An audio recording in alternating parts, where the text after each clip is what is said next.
When I was a sophomore in high school, I was a sad, lonely teenager trapped in a nightmarish suburban landscape of jocks, stoners, and feathered hair princesses. I had a face full of zits, high-water pants, and no social status. Freak number one with a bullet. The few friends I had were reluctant to stand by me because they were barely ahead of me on the popularity food chain in the world-turning town of Weymouth, Massachusetts. I don't remember exactly when or where it happened, the car radio, the video jukebox, or the over-the-edge soundtrack, but in that faithful year I heard the band that would lure me into their proud circle of pinheads forever. The Ramones.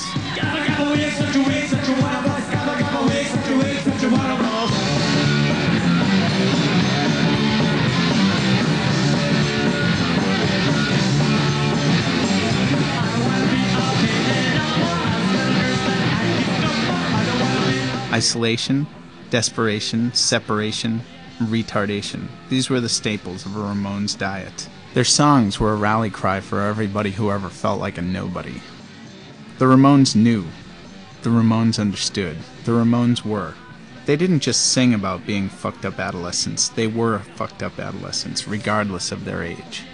Known as the ugliest band in the world, they were a true ray of hope for the utterly hopeless. They were not the beautiful, rich rock stars telling you about how tough it was to be famous and singing about all the women they slept with.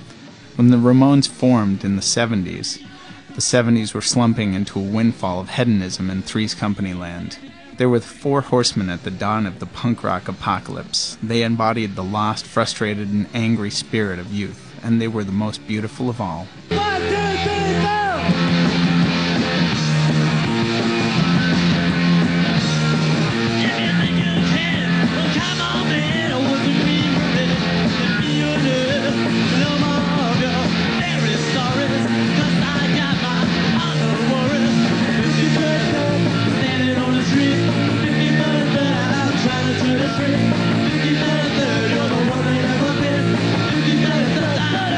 The Ramones were the first true punk rock band.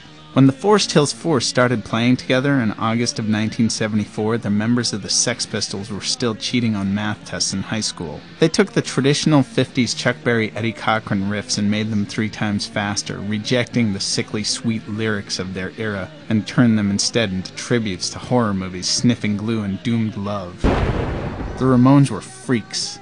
Their uniform consisted of torn jeans, t-shirts, and leather jackets, while every other band on the planet was playing rambling Kansas-style Dust in the Wind 8-minute-long songs. The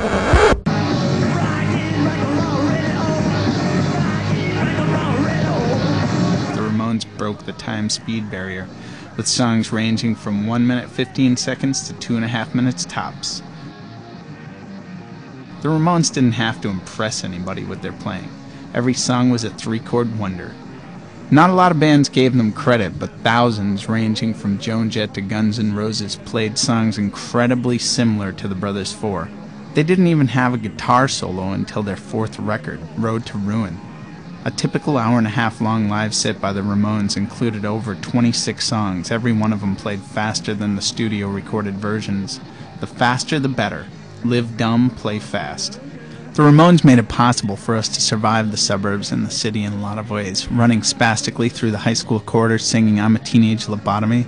This would be my battle cry to the hordes of yuppie wannabes suited up in designer shirts and brand-name sneakers who are waiting in one long line to be tomorrow's Happy Land consumers, licking their lips at the thought of getting those delicious corporate jobs where they would have to chain-link a smile to their face and say thank you, thank you, thank you as the boss put a funnel in their mouths and poured his or her unfiltered vomit into their already rotting systems. If I couldn't beat them up, I was going to freak them out. The Ramones secured me with a wall of punk safety where I could wander around with tongue firmly stuck out, proud of the creep title my peers had so thoughtfully christened me with. They created a security blanket of psychosis for their thousands of pupils.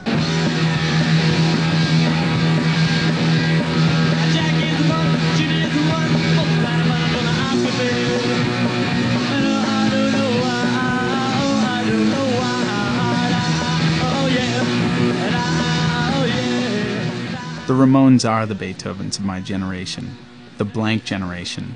Nobody has to save a place in punk rock heaven for the Ramones. The Ramones are punk gods.